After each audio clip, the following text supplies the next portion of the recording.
오늘 우리에게 주시는 하나님 말씀은 예레미야 36장 1절로 32절까지의 말씀입니다. 예레미야 36장 1절로 32절까지의 말씀입니다. 구약성경 1111페이지에 있습니다.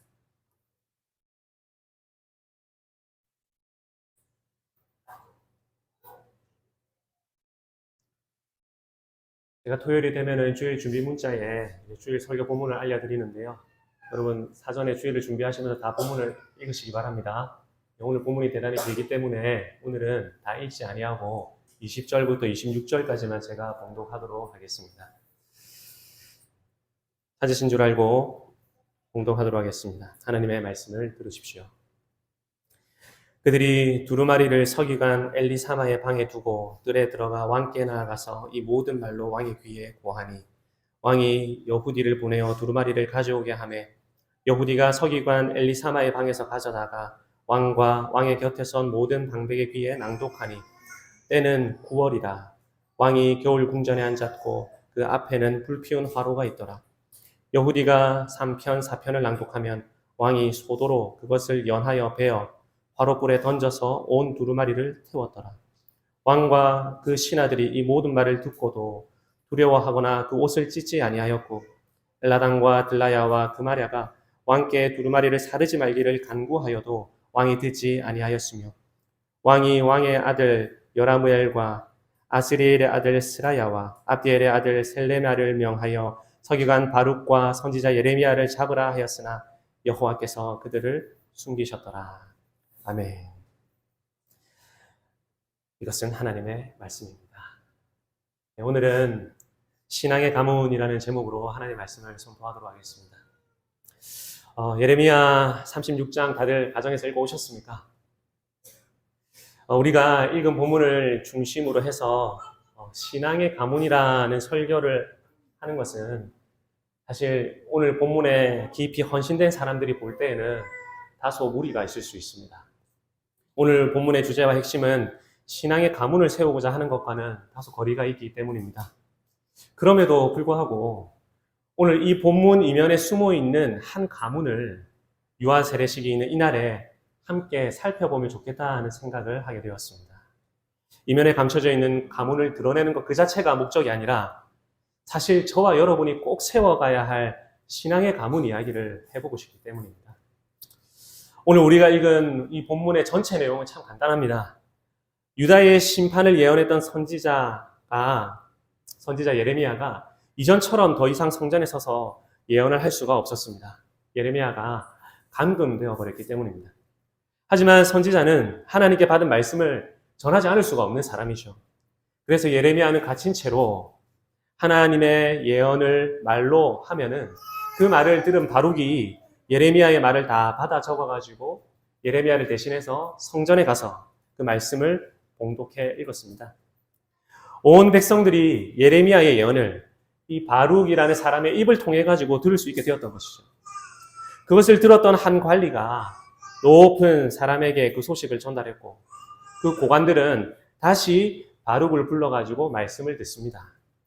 고관이 들은 말씀을 이 고관들은 다시 여호야김 왕에게 전하게 되었죠. 그리고 최종적으로는 여호야김 왕도 이 바룩이 전하는 선지자 예레미야 말, 이 누구의 말씀이죠? 하나님의 말씀이죠. 그 말씀을 들을 수가 있게 되었습니다. 신하가 여호야김 왕 앞에서 예레미야와 바룩을 통해 전달된 하나님의 말씀을 3편, 4편 이렇게 읽으면은 여호야김 왕이 작은 면도칼로, 작은 소도로 그 읽은 말씀을 착 베어내가지고 그 베어낸 말씀 두루마리를 화롯불에 던져서 태워버립니다. 또 그 다음 부분을 신하가 낭독하면 왕은 또다시 칼로 부분을 베어내가지고 화롯불에 집어넣어서 불태워버렸습니다. 오늘 본문의 큰 이야기는 이렇습니다. 그런데 하나님께서는 이 여호야김 왕의 이런 악한 행동과 불태워진 그 말씀도 그뿐만 아니라 여호야김 왕을 향한 멸망의 예언까지 덧붙여가지고 결국에는 성경이 되게 하셨고 오늘 우리의 눈과 귀에 보고 읽히도록 만들어주셨습니다. 오늘 긴 본문 속에는 한편으로는 하나님의 말씀을 듣지만 그 말씀에 대항하는 왕과 백성이 나옵니다. 또 오늘 본문에 보니까 하나님의 말씀을 듣고 그 마음이 부드러워진 한 사람도 등장을 합니다. 그리고 우리가 주의를 기울여 살펴봐야만 겨우 발견할 수 있는 한 신앙의 가문도 등장합니다. 저는 오늘 이 세 부류의 사람들에 대해 가지고 말씀을 드리려고 합니다. 먼저 하나님의 말씀에 반응하지 않는 사람들입니다. 여러분 읽어서 아시겠지만 예레미야가 감금되어 있는 상태였기 때문에 그는 바룩을 불러가지고 하나님의 말씀을 전했고 바룩은 그것을 다 받아 적었습니다. 예레미야는 바룩더러 이르기를 성전에 가서 거기에 있는 모든 백성들에게 하나님의 말씀을 낭독해라 그렇게 전했죠. 그 이유가 36장 3절에 나오고 있습니다. 우리 다 같이 한번 읽어볼까요? 36장 3절 시작. 유다 족속이 내가 그들에게 내리려 한 모든 재앙을 듣고 각기 악한 길에서 돌이킬 듯 하니라. 그리하면 내가 그 악과 죄를 사하리라 그랬습니다. 하나님께서 그들에게 내리려고 한 모든 재난에 관한 소식을 듣고 돌이키게 된다면 그들의 죄를 용서해 주시려고 바룩더러 하나님의 말씀을 낭독하게 한 것이죠. 8절의 말씀처럼 바룩은 예레미야의 말대로 하나님의 말씀을 성전에 서서 낭독을 합니다. 그러자 백성들이 여호와 앞에서 금식을 선포했다 그랬습니다. 그런데요, 이 금식이 어떤 금식일인지는 이 본문에 정확하게 드러나지는 않습니다. 때가 9월이었기 때문에 대속죄일에 행하는 금식일도 아닙니다. 그런데 우리가 좀 면밀히 살펴보면 이 백성들이 행했던 이 금식은 하나님이 받으실 만한 금식은 아니었죠. 그저 나라의 위기가 닥치니까 그 위기를 한번 돌파해보기 위해 가지고 종교적인 행동을 취했던 것입니다. 하나님을 믿지 않는 사람이라 하더라도 금식이나 단식, 고행 이런 것들을 통해 가지고 위기를 돌파해 보려고 하늘을 감명시켜 보려고 하는 나름의 노력들을 얼마든지 할 수 있지 않습니까? 이들 역시도 종교심에서 비롯된 그런 종교적인 제스처를 취했던 것 같습니다. 유다 백성들도 이 같은 이유로 금식을 선포하고 금식에 열중했습니다. 하지만 정작 예레미야를 통해서 주신 하나님의 말씀을 듣고 회개하는 이는 없었습니다. 예배하러 이 문으로 들어가는 유다 사람들아 여호와의 말씀을 들으라. 만군의 여호와 이스라엘의 하나님께서 이와 같이 말씀하시되 너희 길과 행위를 바르게 하라. 그리하면 내가 너희로 이곳에서 살게 하리라. 이렇게 예레미야가 말을 했죠. 하지만 성전문에 들락거리면서 금식이라는 종교적인 행위는 하지만 정작 예레미야를 통해서 주신 그 말씀에는 백성들이 관심이 없었던 것입니다. 말씀이 귀에는 들려도 마음에까지는 내려가지 않고 마음이 돌처럼 딱딱해지고 양심이 마비가 되어버려가지고 종교적인 행위에는 깊이 빠져있지만 정작 따라야 하는 하나님의 말씀에는 반응하지 못했던 것입니다. 이스라엘 백성들이 이러했다면 여러분 왕은 어땠을까요? 여호야김 왕은 이 백성들처럼 말씀을 듣지 않은 정도가 아니라 오히려 그 말씀을 칼로 베어놔가지고 불에 태우기까지 했습니다. 하나님의 말씀을 듣지 않는 것만 해도요 하나님을 무시하는 처사일진데 하나님의 말씀을 칼로 베어내고 또 베어낸 그 말씀을 불에 태우기까지 하는 것은 하나님을 무시하는 정도가 아니죠. 하나님을 아주 모욕하고 모독하는 행위입니다. 유다 멸망에 대한 예언의 말씀을 칼로 잘라내고 불에 태우면은 여호야김 왕이 나라가 멸망하지 않을 수도 있겠다 그렇게 생각했던 모양입니다. 참 어리석은 일이죠. 여호야김 왕이나 금식이라는 종교적인 행위에 치중하느라 말씀 듣지 않는 백성이나 하나님의 말씀에 다 반응하지 않는 사람들이라 할 수 있겠습니다. 마음이 돌처럼 굳어져 있고 양심이 무감각해진 사람들이죠. 이런 사람들이 있었는가 하면 오늘 본문에 보니까 여호야김 왕에 덧붙여져 가지고 계속 소개되는 한 사람이 또 있습니다. 여호야김 왕을 소개할 때마다 반복해서 쓰이는 요시야라는 이름입니다. 이 사람이 오늘 본문과는 그리 큰 연관은 없을 수 있지만 오늘 본문은 여호야김 왕을 말할 때 반복해서 요시야의 아들 여호야김이라고 소개하고 있습니다. 흔히 이스라엘의 왕을 말할 때마다 누구누구의 아들이라는 말이 관용어처럼 많이 사용된다 하더라도 요시야를 잘 아는 사람들은 여호야김 왕의 아버지 요시야와 여호야김 왕이 참 비교되는 인물이라 하는 것을 곧장 알아차릴 수가 있을 것입니다. 여러분 요시야는요 여호야김 왕의 아버지였고 거꾸로는 므낫세의 손자였고 아몬의 아들이었습니다. 요시야의 할아버지였던 므낫세는 이 유다 가문에서 아주 심한 악을 저질렀던 왕입니다. 히스기야가 헐어버렸던 그 산당을 다시 일으켜 세우고 바알의 제단을 만들고 아세라 목상을 만들어가지고 백성들로 우상 숭배하도록 이끌었지요. 성전 마당에다가 해, 달, 별, 1월 성신을 섬기는 단도 만들어두고 인신 제사를 드리고 점을 치고 무당을 신뢰했습니다.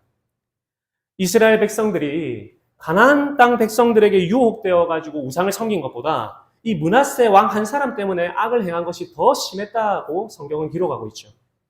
그만큼 악한 왕이 요시야 왕의 할아버지였던 므낫세였습니다. 므낫세의 아들 아몬, 그러니까 요시야의 아버지 아몬은 어땠느냐? 별반 다르지가 않았습니다. 성경의 평가는 아버지 므낫세보다 더 범죄했다, 그렇게 평가하고 있습니다.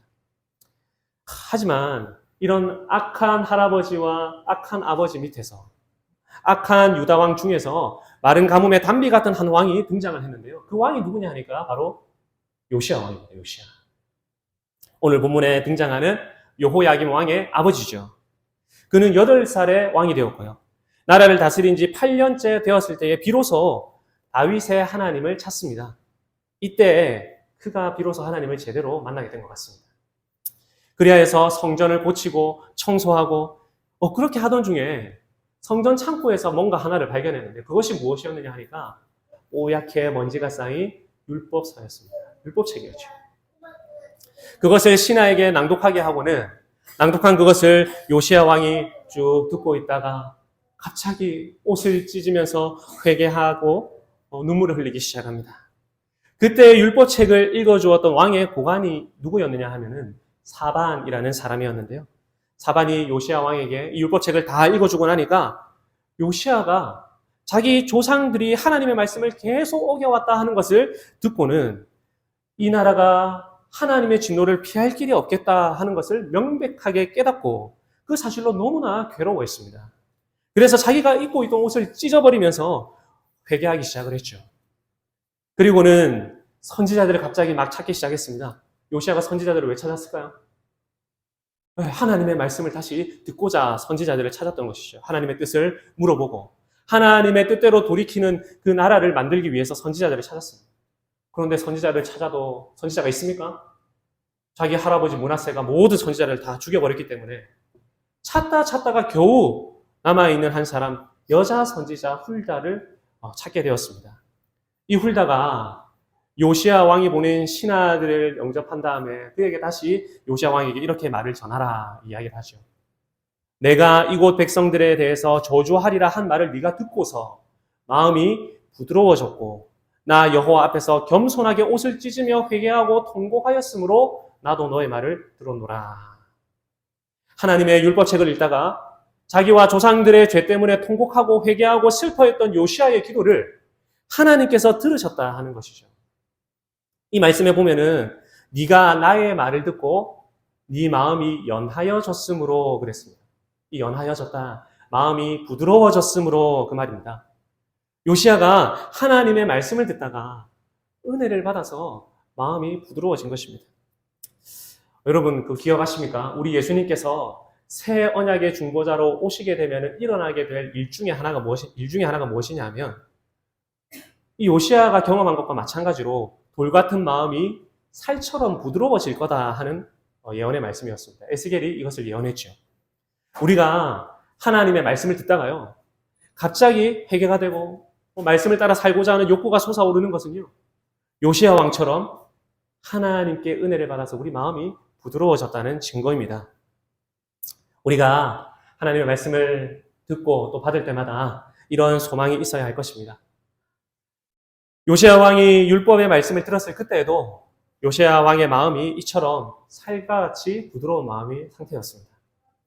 하나님의 말씀을 지키고 싶고 율법을 따라서 망가진 나라를 개혁하고 싶고 하나님의 성전이 제 기능을 하도록 하고 싶었던 것이죠.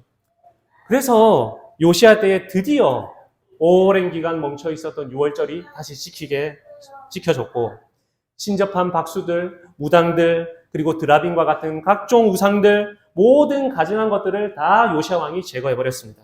왜? 제사장 hil기야가 여호와의 전에서 발견한 책에 기록된 그 율법의 말씀을 다 이루어 보기 위해서 그랬던 것입니다. 이처럼 요시야가 하나님의 말씀을 있는 그대로 받아가지고 완전한 종교개혁을 이루어냈기 때문에 이후에 포로로 잡혀갔던 그 이스라엘 백성들이 모두 다 그 마음에다가 하나님의 말씀을 가지고 포로로 끌려갈 수 있었던 것이죠. 70년이라는 긴 세월 동안에 하나님의 말씀을 잃어버리지 않고 살 수 있었던 것입니다. 이제 우리는 마지막으로 이 요시야와 그의 아들 여호야김 왕의 시대 이면에 숨어서 활동하고 있는 한 가문을 살펴보면 좋겠습니다. 성경은 이 사람들을 크게 부각시키지 않는 것처럼 보이지만 이 본문을 쭉 연구하고 공부하면서 우리 모두가 하나님의 역사에 사용되고 있는 이 사람들, 이 가문은 꼭 알아야 되겠다 하는 생각이 들었습니다. 사랑하는 성도 여러분, 예레미야가 말로 전했던 하나님의 말씀을 듣고는 바룩은 그것을 모두 다 기록해가지고 성전에 가서 낭독했다 그랬죠. 그때 이 바룩이요, 이 예레미야서 전체를 낭독합니다. 1장에서부터 25장의 말씀, 그리고 45장 이후에 나오는 그 방대한 양을 다 낭독하는데요. 그 성전에 서가지고 그 말씀을 하나도 빠짐없이 모두 다 듣고 있었던 사람이 있습니다. 그 사람이 누구냐 하니까 미가야입니다. 36장 11절에 또 13절에 미가야라는 이름이 나오죠. 그런데 이 미가야가 누구인지 아십니까? 네, 미가야가 누구냐 하니까 사반의 손자라 그랬습니다. 그러니까 미가야의 할아버지인 이 사반은 그러면 누구냐? 요시야 왕 앞에서 하나님의 율법을 읽어줬던 사람입니다. 요시야가 하나님의 말씀을 듣고서 옷을 찢지 않았습니까? 요시야가 옷을 찢으며 회개하도록 율법을 낭독했던 그 사반이 바로 오늘 본문에 등장하는 미가야의 할아버지입니다. 사반에 대한 예레미야의 여러 조각들을 맞춰보면은 사반은요, 정말 좋은 아버지였고 또한 정말 좋은 할아버지였습니다. 우리가 읽지는 않았지만 예레미야 26장 24절에 보면은 아히감이라는 사람이 또 나옵니다. 이 사람은 예레미야를 끝까지 보호해가지고 백성의 손에 죽지 않도록 목숨을 살려준 사람이었습니다. 그런데 이 아히감은 또 누구냐 하니까 사반의 아들이었습니다. 예레미야 29장 3절에 보면은 이스라엘 백성들이 포로 생활을 하러 바벨론으로 떠나갈 때에 예레미야의 편지를 들고 거기까지 따라갔던 엘라사라는 인물이 나옵니다. 포로 생활하던 이 유다 백성에게 하나님의 말씀을 전해주었던 이 엘라사라는 인물은 또 누구냐? 성경에 보니까 사반의 또 다른 아들이다. 그렇게 기록하고 있습니다. 오늘 예레미야 36장에는 예레미야의 말이 적힌 두루마리를 왕이 칼로 잘라가지고 불사르려고 할 때 이를 막아서는 여호야김 왕의 3명의 보관들이 있었죠. 그 중에 한 사람이 누구냐 하니까 그마랴입니다. 그마랴. 그런데 알고 보니 이 그마랴도 사반의 아들입니다. 사반의 아들. 그는 또 어떤 사람이었느냐? 예루살렘이 또 예레미야 39장 14절에 보면요. 사반의 손자 미가야 말고도 또 다른 손자 그다랴가 나옵니다. 이 그다랴는 어떤 사람이었느냐? 예루살렘이 바벨론에 의해서 함락될 때 급히 예레미야를 구해내어가지고 자기 집에 숨겨줬던 사람입니다. 제가 사반이 참 좋은 아버지고 참 좋은 할아버지라고 말한 이유가 여기에 있습니다. 누구도 하나님의 말씀을 무겁게 여기지 않는 시대, 종교심은 가득해서 금식일을 선포하고 지키기는 하지만 정작 하나님의 말씀을 따르지 않는 백성, 칼로 하나님의 말씀을 잘라내고 불에 태우는 그런 왕이 통치하고 있는 이런 시대에 자기의 아들들과 자기의 손자들에게 가정 안에서 하나님의 말씀을 계속해서 전해주었던 사반이라는 한 인물이 있었던 것입니다. 계속해서 그 가정의 말씀을 나눠주고 그 말씀을 받은 아들은 또다시 자기 아들들에게 그 말씀을 전수하고 사반의 가문은 할아버지, 아들, 손자 할 것 없이 참 신앙의 명문가입니다. 명문가.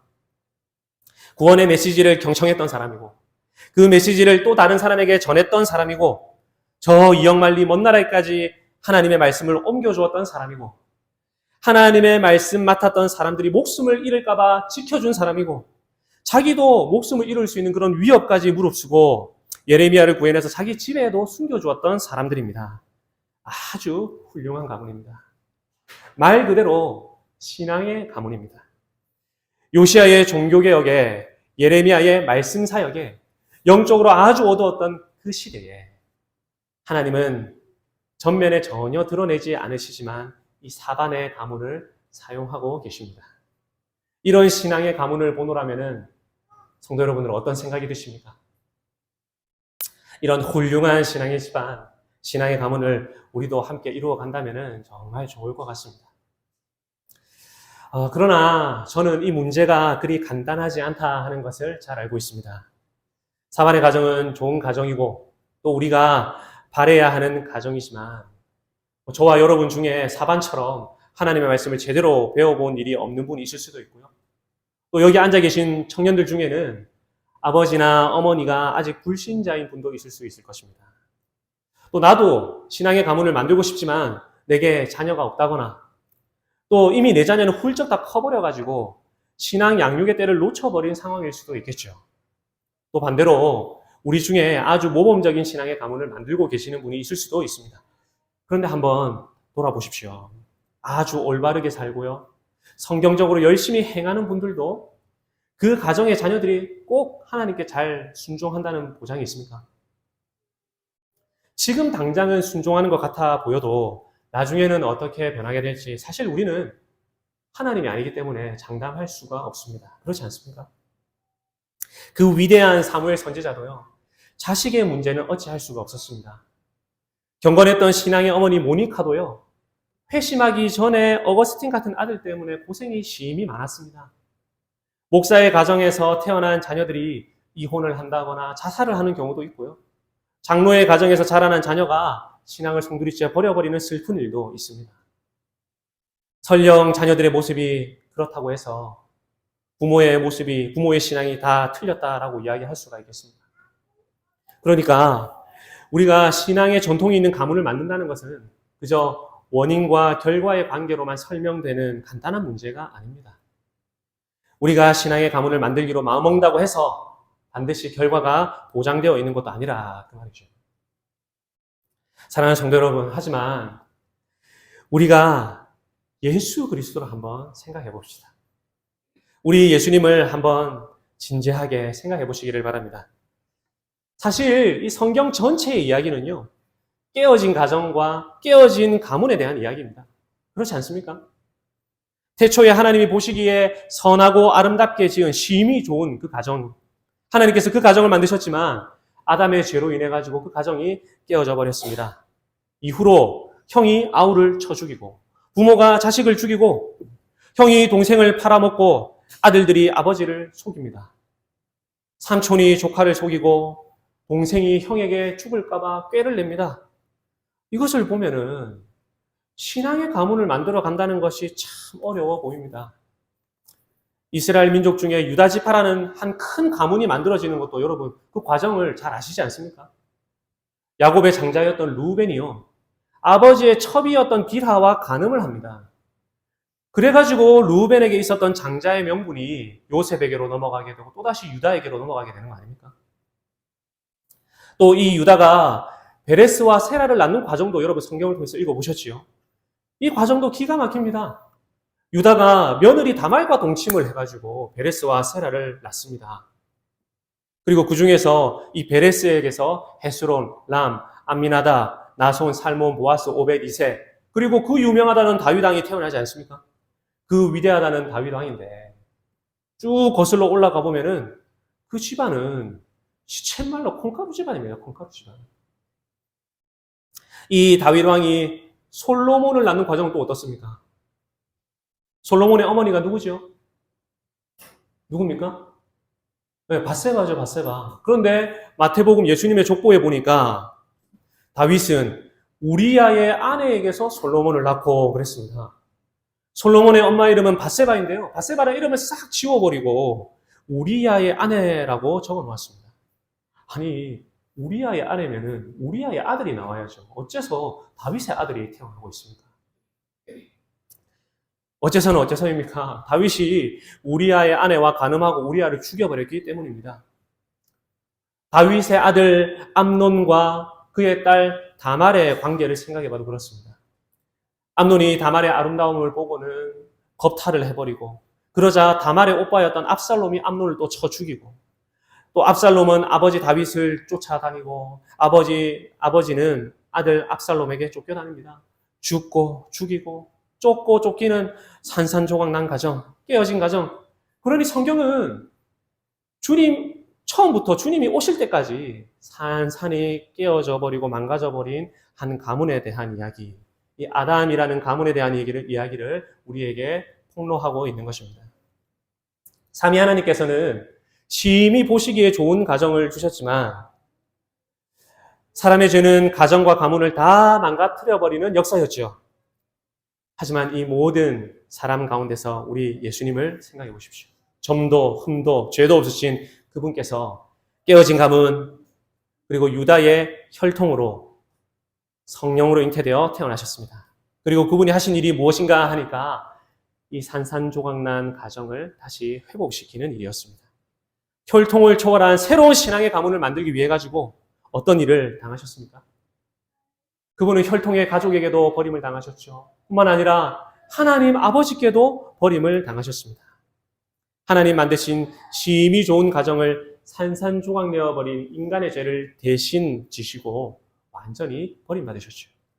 그리고 죽고 부활하셔가지고 무슨 일을 하셨느냐 하니까 새 가정을 만드셨습니다. 새로운 가문을 창조하신 것입니다.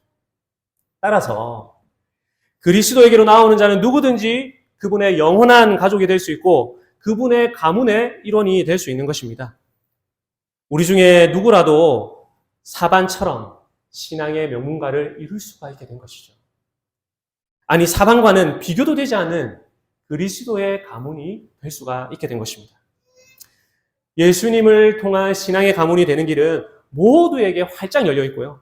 또 태어나는 우리 자녀들에게도 이 그리스도를 잘 전해준다면 우리 자녀들에게도 이 길은 활짝 열려지게 됩니다. 우리 중에 어떤 부모는 잘할 수도 있고요. 또 어떤 부모는 잘 못할 수도 있습니다. 하지만 우리 중에 완전한 사람은 없죠. 그렇기 때문에 우리의 연약함을 인정하고 아이들에게 얘들아, 아빠도 하나님의 말씀에 온전히 순종할 수 없단다. 엄마도 하나님의 말씀에 온전히 순종하지 못할 때가 있단다. 하지만 엄마 같은, 아빠 같은 이 죄인도 우리 예수님 믿고 의지하면은 하나님은 그분의 의로움으로 우리에게 채워주시고 하나님의 가족으로 만들어주신단다. 이 부족한 엄마 아빠가 예수님께 나아가듯이 너도 엄마 아빠와 함께 우리 주님께로 나아가서 주님의 가족이 되자. 이렇게 주의 교양과 훈계로 가르치고 양육하게 된다면 우리 모두가 완전한 가족, 의로운 가족, 사반의 가문보다 더 뛰어난 신앙의 가문으로 살아갈 수가 있게 되는 것입니다. 이런 우리야말로 사실 신앙의 명문가 아니겠습니까?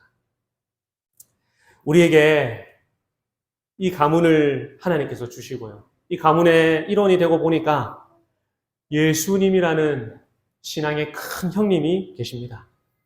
자기의 뜻을 다 내려놓고 아버지의 뜻대로 살기를 가장 기뻐하셨던 신앙이 최고로 좋은 큰 형님이 우리 가문의 제일 앞에 서 계신 것이죠. 그런데 그분만 계십니까?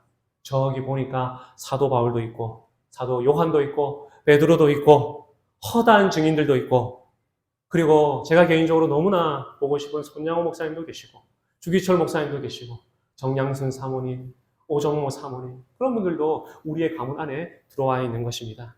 에이미 칼마이클 같은 선교사, 짐 엘리엇 같은 네이트 같은 선교사 우리가 보아왔던 수많은 신앙의 선배들이 우리 가문 안에 다 들어와 있는 것입니다. 혈통으로는 결코 가질 수 없는 신앙의 가문을 우리 예수 그리스도를 믿는 믿음으로 가질 수가 있게 되는 것이죠. 하나님께서 만들어주신 이 신앙의 가문에 속하게 된 이 일, 얼마나 기쁘고 감사한 일입니까? 예수님이 앞장서서 가시는 이 신앙의 가문의 한 식구가 되었다 하는 것보다 사실 우리에게 더 자랑스러운 일이 있겠습니다. 오늘 저와 여러분이 속해 있는 이 신앙의 가문에 어린 아기 한 명이 들어오게 됩니다. 윤웅열, 김다혜 성도에게 주신 언약의 자녀 윤지우입니다. 이 아이가 자라서 보니까 우리 집안에 여기 앉아있는 성도님들이 다 한 가족으로 계시겠죠. 이 아이가 주의 교양과 훈계로 잘 양육되도록 한 가문의 일원으로서 우리가 이 일을 함께 힘써서 해나갈 수 있기를 간절히 바랍니다. 특별히 우리 교회는 다 아시겠지만 성도들이 다 돌아가면서 주일학교 교사의 역할을 하고 있는 거 아시죠? 누구라도 영적인 부모의 역할을 다 한 번씩은 해보기 위해서입니다. 잘 가르치지 못해도 상관이 없습니다. 하나님께서 영적인 부모된 우리 모두에게 주신 의무이기 때문입니다. 그래서 여러분의 순번이 온다면은 여러분 내가 잘하니 못하니 이런 거 따지지 마시고 기쁨으로 맡아보시기를 바랍니다. 또한 이 자리에 있는 윤흥열, 김다혜 성도님께 하나님께서 가장 1차적으로 부모의 책임을 맡기셨으니까 이 아이 진정한 가문에 속할 수 있도록, 신앙의 가문에 속할 수 있도록 지효를 위해서 기도하시고 또 함께 기도해 주시기를 바랍니다. 말씀을 맺겠습니다. 우리가 여호야김 왕이나 또 종교심에 심취해서 정작 하나님의 말씀을 무시하는 이들처럼 살지 않고 요시야처럼 또 하나님이 역사 이면에 사용하신 사반과 그의 아들, 손자처럼 예수 그리스도 안에서 하나님의 말씀 따라 살아가는 언약 백성들이 모두 다 될 수 있기를 간절히 바랍니다.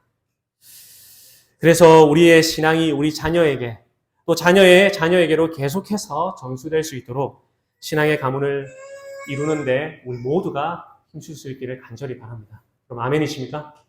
아멘이십니까? 이런 은혜가 이번 한 주간도 또 우리 교회가 존속하는 내도록 영원토록 지속되기를 성부와 성자와 성령의 이름으로 간절히 축복합니다. 우리 말씀을 기억하면서 다 같이 기도드리도록 하겠습니다. 하나님 아버지 은혜를 감사합니다. 오늘 이 신앙의 가문을 통하여서 우리가 진정으로 이루어야 될 가문이 어떤 것인지 알려주심에 감사를 드립니다. 이 사반의 가문을 통하여서 우리의 여러 가지 한계를 보고 어려움을 겪을 수도 있지만 하지만 우리에게 진정한 가문을 선물해 주신 예수 그리스도를 바라보며 그 가문의 일원으로서 믿음을 통하여서 이 가문을 확장시켜가는 일에 우리 모두가 애쓰고 힘쓸 수 있도록 은혜를 허락하여 주시기를 간절히 소망합니다.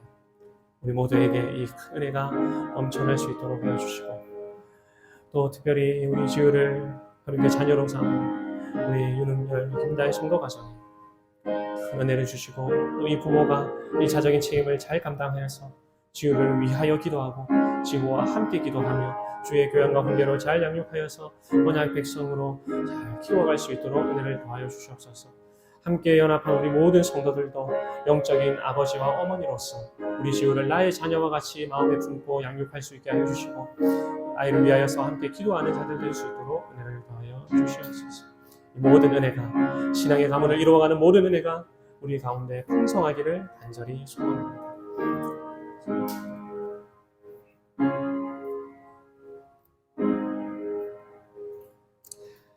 다 같이 일어나셔서 찬송가 305장으로 찬양하겠습니다.